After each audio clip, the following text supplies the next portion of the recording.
Sasa leo ni ruhusu, nataka nishughulike na nguvu moja. Nasema nguvu ya ushindi dhidi ya kifo. The power of death. Mchungaji, una maana tusife? Ndio. Muda ukifika si tunalala hatufi. Sasa ni kitu gani kinaweza kufa? Hapa ndio pa msingi nataka tusome au tueleweshane, ili unapoenda kuomba, unaposema na kubomoa wewe roho ya kifo, hayatoka. Kabla hujaanza kufika hapo, Roho Mtakatifu ananiambia Gregory, usijidai mweu ukakimbia haraka. Naomba niongee kidogo hadi nini maana ya kifo, alafu nitakupa vitu gani vinaweza kufa. Maana ya kifo, sikiliza hii hapa, itakusaidia.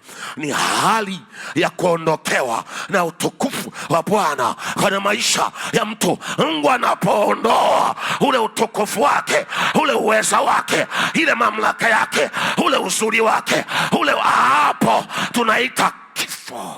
Kifo ni utukufu wa Mungu ukiondoka kwenye maisha ya mtu.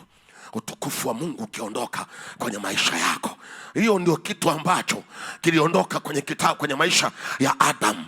Utukufu kaondoka. Mwanzo sura ya 3 mstari wake wa 7, wa 8 na wa 9. Mungu anapomuita Adam, uko wapi mwanangu? Anasema niko uchi. Maana yake sasa nini? Tangu lini umekuwa uchi? Kwanza mbona lugha zinagongana? Nimekwambia uko wapi, unasema habari ya niko uchi. Maana yake utukufu ulikuwa umeondoka. Adamu akabakia uchi, yuko hana nguo, yuko ovyo. Akaambia nani alikwambia habari? Akasema mzee, nilishakula, sitaki kuongea huko na kuongea habari ya utukufu kuondolewa.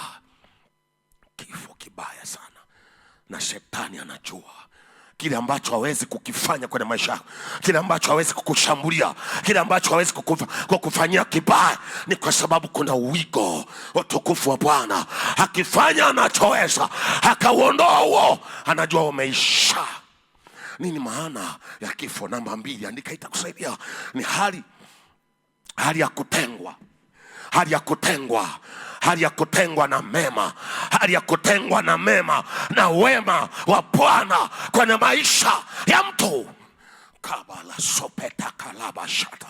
Ni hali ya kutengwa na mema. Anasema atakuwa kama fukara nyikani, hataona mema yanapomfuata mtu huyo ambaye ameacha kumtegemea Bwana. Ni hali ya kutengwa na mema.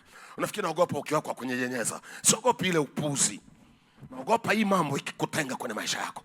Utukufu hauna, alafu namba 2 ukatengwa na mema na wema wa Bwana. Kifo, wema wa Bwana. Ukikosa hii kitu, unaweza kuwa ni Mkristo ukaishi maisha kama mpagani. Tena kuna wapagani wanaishi maisha mazuri kuliko Wakristo. Kifo, utukufu wa Mungu hamna.